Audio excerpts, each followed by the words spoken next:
Meu nome é Lucas.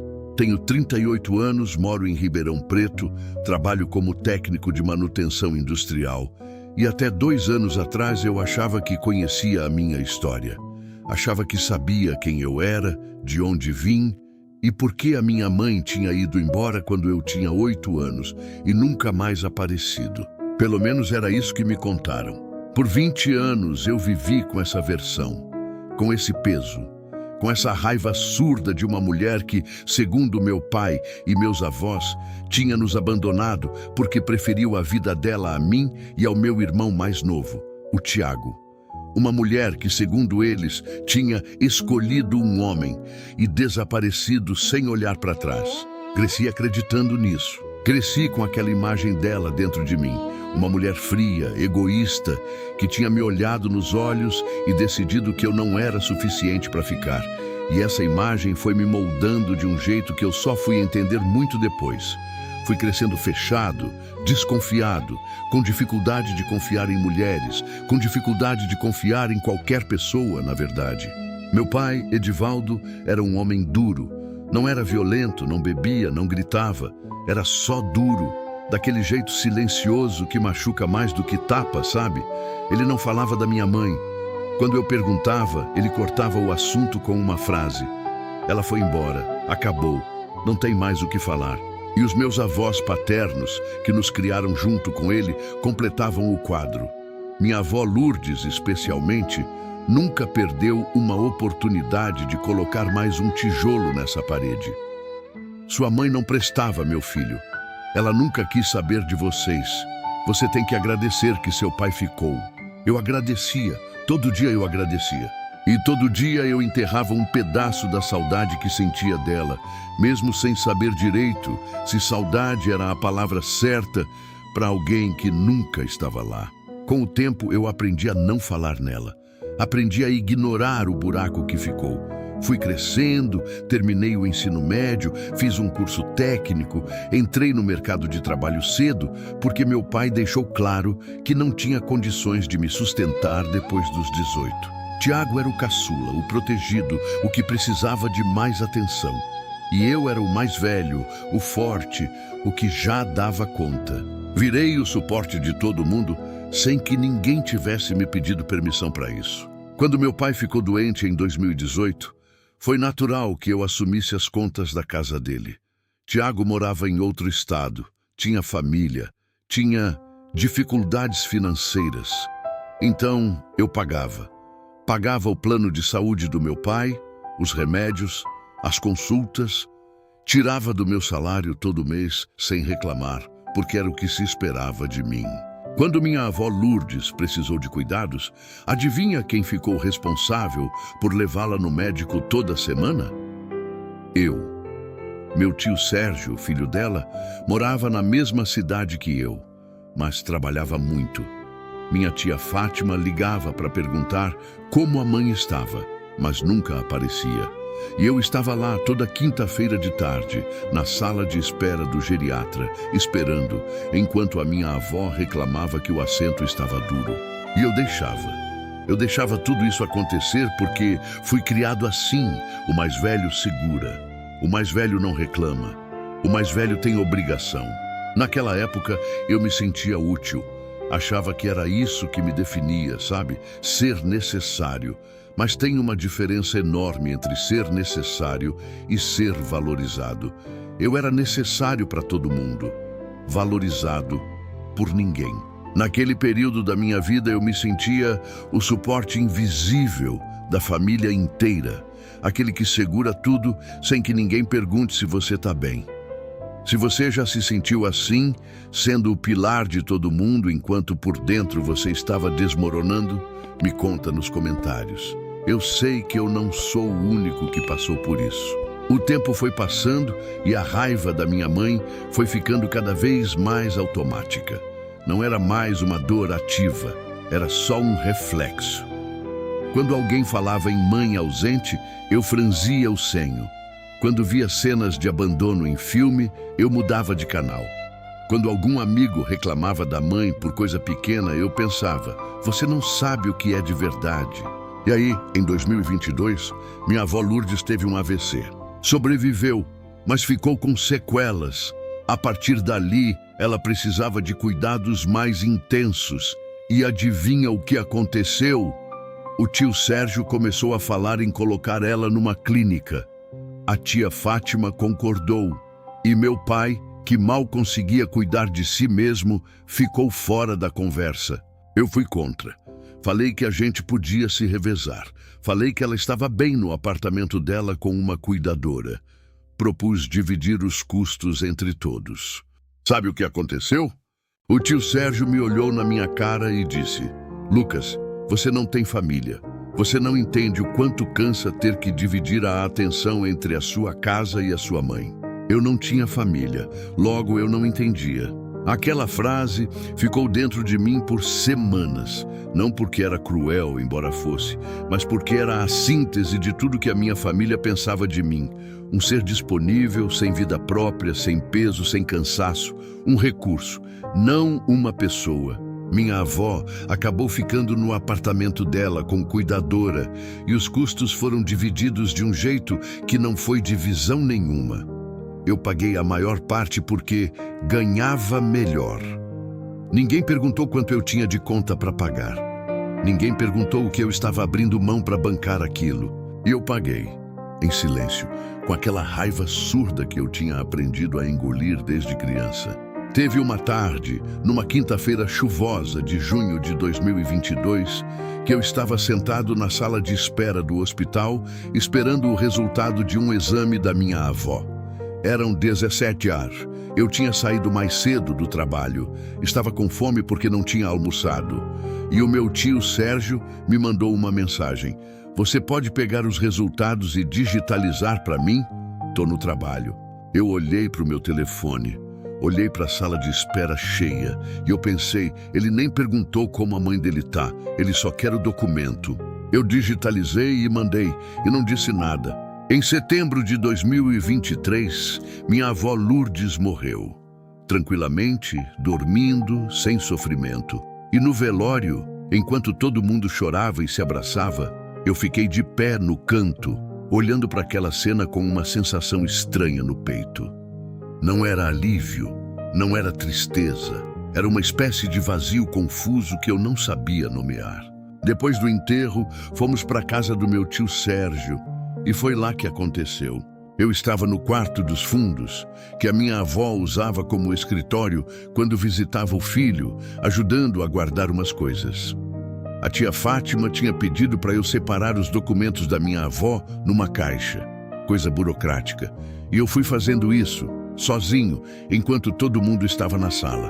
Dentro de uma gaveta, embaixo de papéis de seguro e escrituras antigas, tinha um envelope amarelado. Grosso, com a minha letra escrita na frente.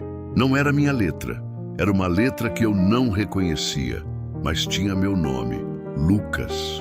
Meu coração disparou de um jeito que eu não consigo explicar. Eu fiquei parado com aquele envelope na mão por uns 30 segundos, respirando fundo. E aí eu abri. Eram cartas, dezenas de cartas, escritas à mão com uma letra miúda e inclinada.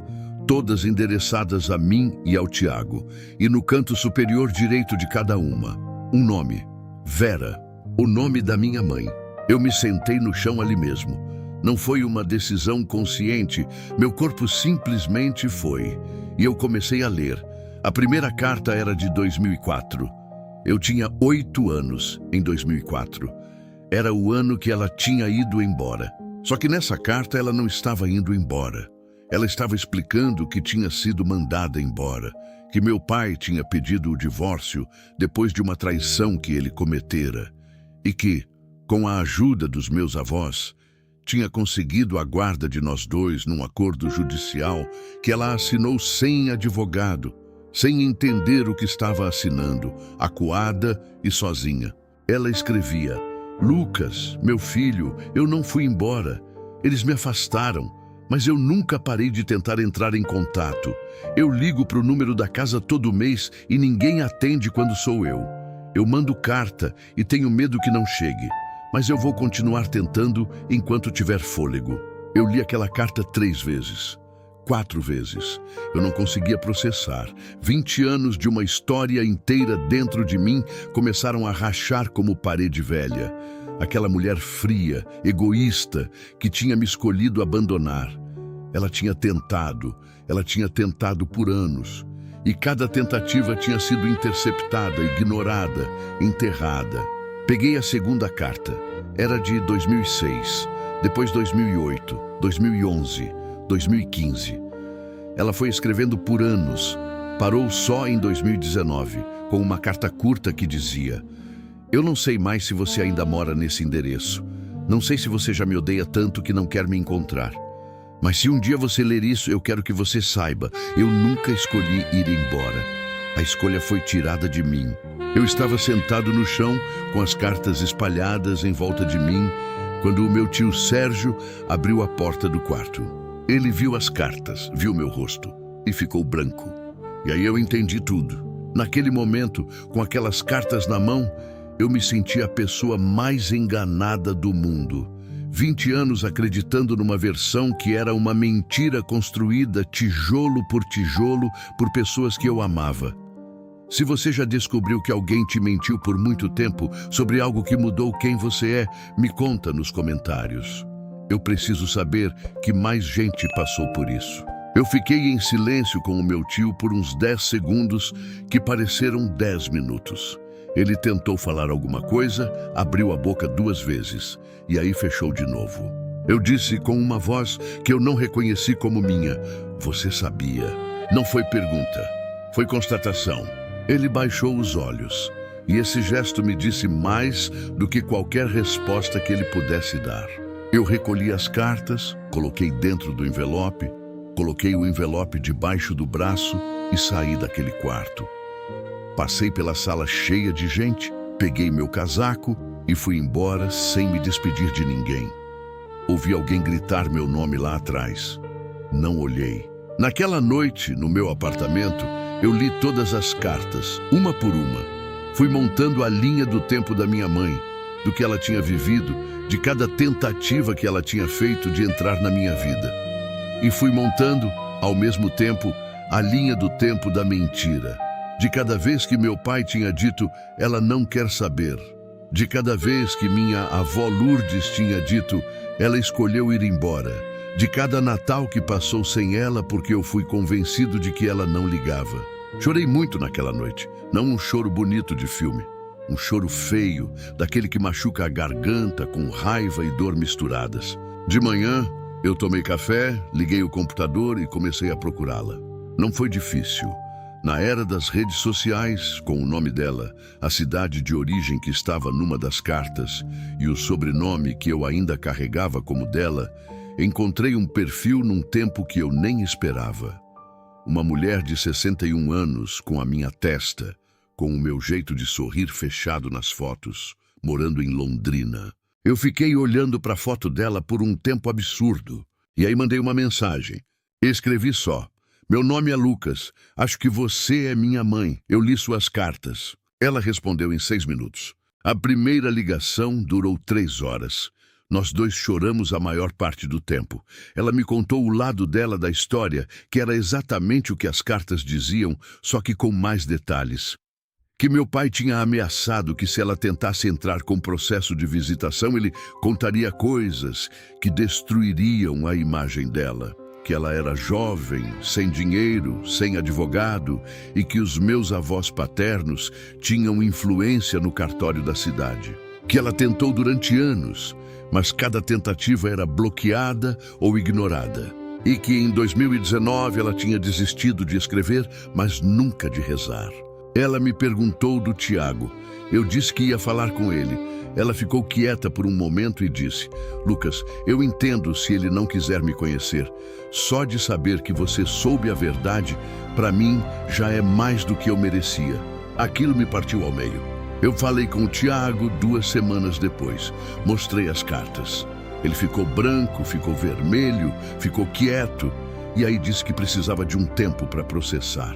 Meu pai, quando confrontei, negou tudo num primeiro momento. Disse que as cartas eram manipulação, que minha mãe sempre foi dramática, que eu estava deixando ela te envenenar de novo. E quando eu coloquei as cartas na mesa, uma por uma, em ordem cronológica, e pedi que ele me explicasse como cartas escritas numa letra manuscrita eram manipulação, ele ficou em silêncio. Depois disse que tinha feito o que achava certo na época.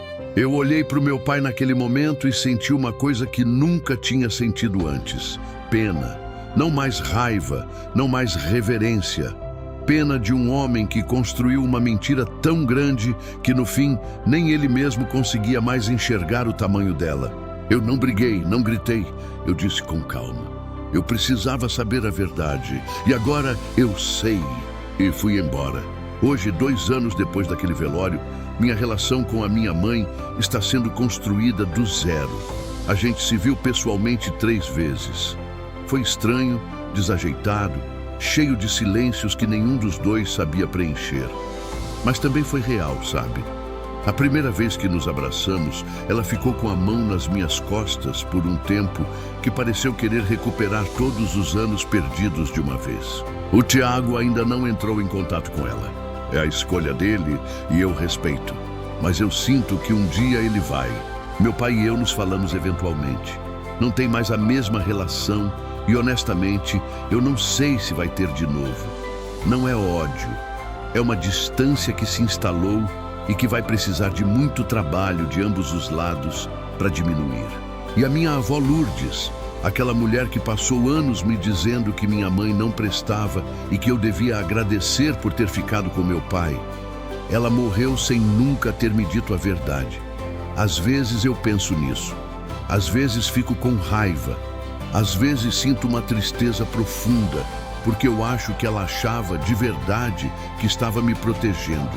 Mas proteção não pode ser construída sobre mentira. O que eu aprendi com tudo isso é que a versão que te contam sobre quem te abandonou pode ser a maior mentira da sua vida. E que às vezes a pessoa que você passou décadas odiando estava do outro lado, te esperando com cartas num envelope amarelado. Eu não recuperei os 20 anos, isso é impossível. Mas eu recuperei a verdade. E a verdade, por mais que doa, é a única coisa que dá para você a chance de construir algo real no lugar de uma fantasia de dor. Eu sei que muita gente vai ter opinião sobre o que eu fiz, confrontar meu pai, procurar minha mãe, expor tudo isso. Mas só quem viveu sabe o peso de carregar uma mentira que moldou quem você é. Você, no meu lugar, teria tomado a mesma decisão? Teria procurado sua mãe depois de tudo? Escreve nos comentários, porque eu quero muito saber o que você teria feito.